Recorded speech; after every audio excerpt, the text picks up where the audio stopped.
Orang yang kerap menolong orang lain dari kesulitan tentulah orang yang paling bermanfaat di muka bumi ini. Tetapi, apakah kebaikan yang dilakukan oleh seseorang hanya bermanfaat bagi kehidupan orang yang ditolongnya? Tentu saja tidak.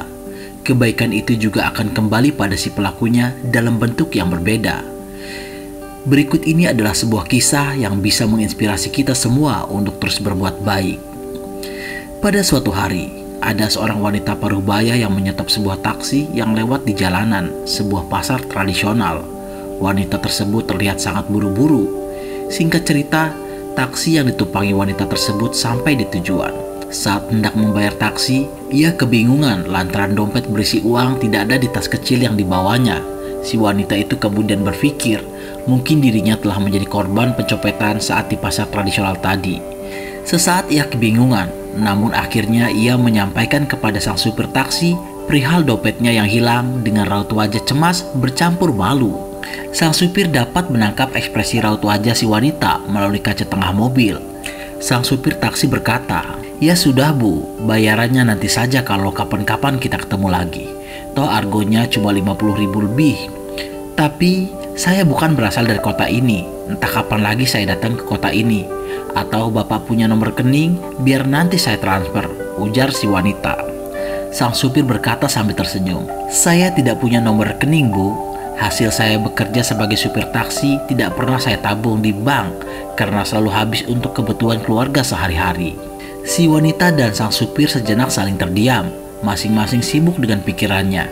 Namun sang supir kemudian berkata, "Kalau begitu, ibu cukup membayarnya dengan melakukan pertolongan kepada orang lain yang membutuhkan." Si wanita merasa kagum dengan kebaikan hati sang supir taksi. Ia merasa berterima kasih kepada sang supir taksi itu. Si wanita pun turun dan mobil taksi kembali meluncur di keramaian jalan raya. Singkat cerita, setelah tahun-tahun berlalu, si wanita parubaya kembali ke kota tersebut untuk bertemu dengan klien bisnisnya. Sambil mengisi kekosongan waktu, si wanita parubaya mampir ke sebuah rumah makan. Tidak lama kemudian, seorang pelayan datang dengan buku menu di tangannya. Pelayan tersebut adalah wanita muda yang tengah hamil besar. Sambil melihat-lihat menu pesanan, si wanita parubaya berkata pada si pelayan, "Si imbanya sudah hamil berapa bulan?" "Sudah 9 bulan jalan bu." "Loh, sudah hamil besar kok masih kerja?" "Ya, bagaimana lagi bu, suami saya penghasilannya kecil. Saya terpaksa tetap kerja walau hamil besar. Saya harus menabung untuk biaya persalinan. Ya, hitung-hitung bantu suami." Obrolan terhenti karena si wanita parubaya sudah memesan menu yang diinginkan. Tidak lama berselang, menu disuguhkan. Si wanita sambil makan teringat akan pesan sang supir taksi yang pernah memberinya wasiat agar membantu orang yang tengah membutuhkan pertolongan. Seusai makan, si wanita parubaya memanggil si pelayan hamil dan memberikan selembar uang 100.000 untuk membayar makanan dan minuman yang telah dihabiskannya. Si pelayan menuju kasir untuk menyerahkan pembayaran. Setelah uang kembalian ia terima, si pelayan kembali ke tempat di mana si wanita parubaya makan. Si pelayan jadi bingung karena si wanita parubaya sudah tidak ada. Namun di meja tempat si wanita parubaya makan terdapat sebuah kertas berisi beberapa paragraf tulisan. Si pelayan membaca tulisan itu.